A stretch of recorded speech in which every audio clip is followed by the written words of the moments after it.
President Obama touts his success with General Motors and declares that other industries should receive the same reinvigoration. Is this the beginning of Obama's 5-year plan? I'm Alan Barton. Stand by for the front page.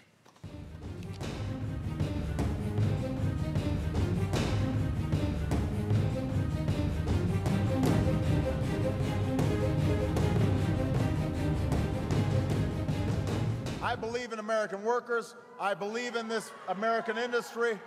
And now the American auto industry has come roaring back, and GM's #1 again.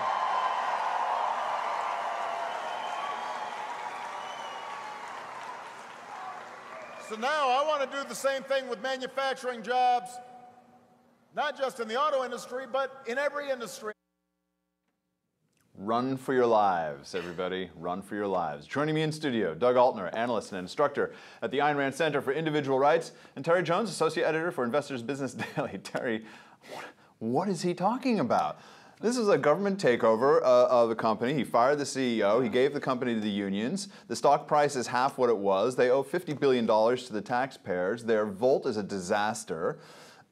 What is he talking about? Like, it's #1 and we can apply this model to other industries. Well, if you put it that way, it does sound pretty negative. I'm sorry, I'm just a negative person. You know, it's even worse than that. The Heritage Foundation crunched the numbers, and they found out this turned out to be a $26 billion subsidy to the union. In essence, it was a gift, and it was taken from shareholders and bondholders of the company, and happy birthday, union.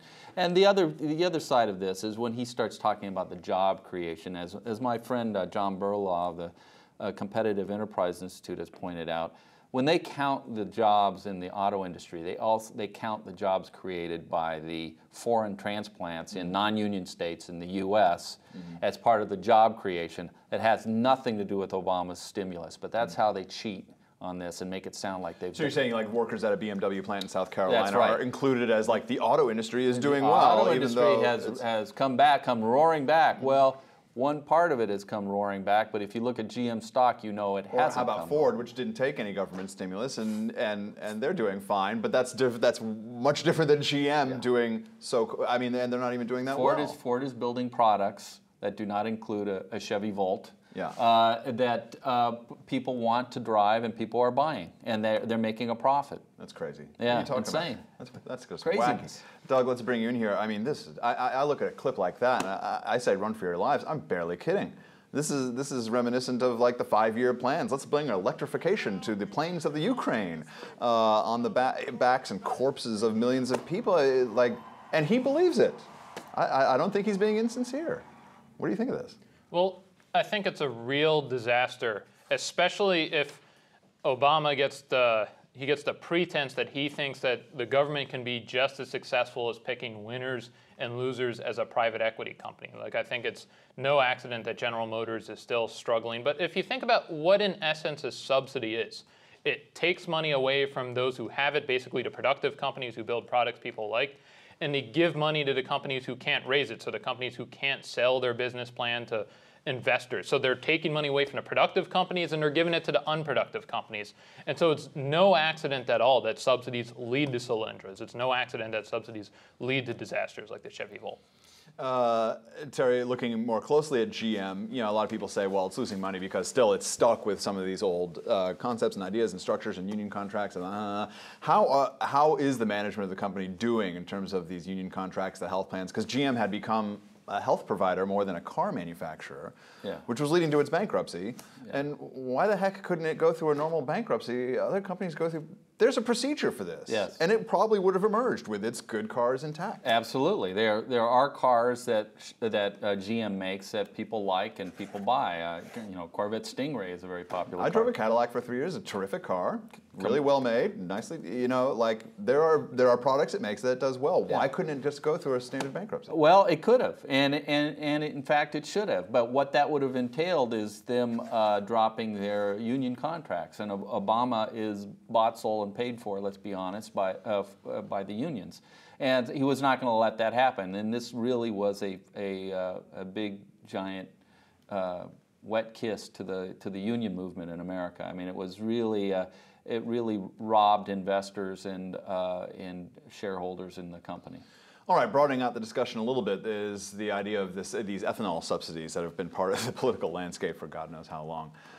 Drivers in the U.S., there's talk of forcing them to use ethanol whenever they fill up their tank, of mandating certain ethanol requirements throughout the states. You know, the renewable fuel standards requiring 13.2 billion gallons of ethanol to be blended into the gasoline. Doug, this is another instance of the government bullying and pushing around and thinking it's going to create jobs for who? Corn you know, farmers or whatever. So talk to us a little bit about ethanol and this ongoing craziness, because no politician will touch it, because of course they lose Iowa, and that's the first thing in the political season. It's funny how ethanol subsidies are now a third rail too, but ethanol is being sold as the fuel of the future. But you have to really wonder, if it's really the fuel of the future, then why do they have to force it upon us? Why do we have to force people to subsidize it? Subsidies ended recently, but why do we have to force it into our gas tanks, you know, through renewable fuel standards? It doesn't make any sense. And so, you know, I think the market should decide what should be the fuel of the future. If people want to use it, they'll invest in it, and they'll invest in cars that'll use it. But maybe in another sense, whether or not we like it, it's going to be the fuel of the future because they're ramming it into our gas tanks. Well, anyway. And with all these things, there's the law of unintended consequences, because they force all this ethanol production, drives up the price of corn. Mm-hmm. There's already a drought in the middle of the country, a large part of the country suffering from drought. So what is that going to do to food prices? That then hits what we've always talked about when we talk about economics, the forgotten man. Absolutely. The guy at the supermarket wanting to buy some food is affected by the fact that they want ethanol to clean up the environment or whatever. It's even worse than that, because we've had now 2 years of fairly big hikes in food prices, and a lot of it is due to this sort of chicanery and Mickey Mousing with the prices of commodities to have a green economy. In the case of corn, more than half of our corn crop now goes into the gas tank rather than into people's stomachs. That's obscene, in my opinion. It's driven up the price of food, not just for us, but it's driving it up for countries around the world. We account for something like 60% of the world's food exports. That corn surplus, if properly managed, or could help out a lot of countries that have a tough time with food production. Absolutely. The whole population's starving, and there's a bunch of corn going into the gas tank. I got news for you. Hunger has increased in Mexico largely because the price of corn has shot up, and corn is the key part of their staple food, which are corn tortillas. And so it's become a big issue in hunger around the world, and nobody on the left seems to want to discuss that, because usually they're very sensitive about those things. Well, we have the answer, which is that President Obama is going to take over the corn industry and do with the corn industry what he's able to do with GM, and then that'll bring things. Oh boy. For Terry and Doug, I'm Alan Barton. You've been watching Front Page.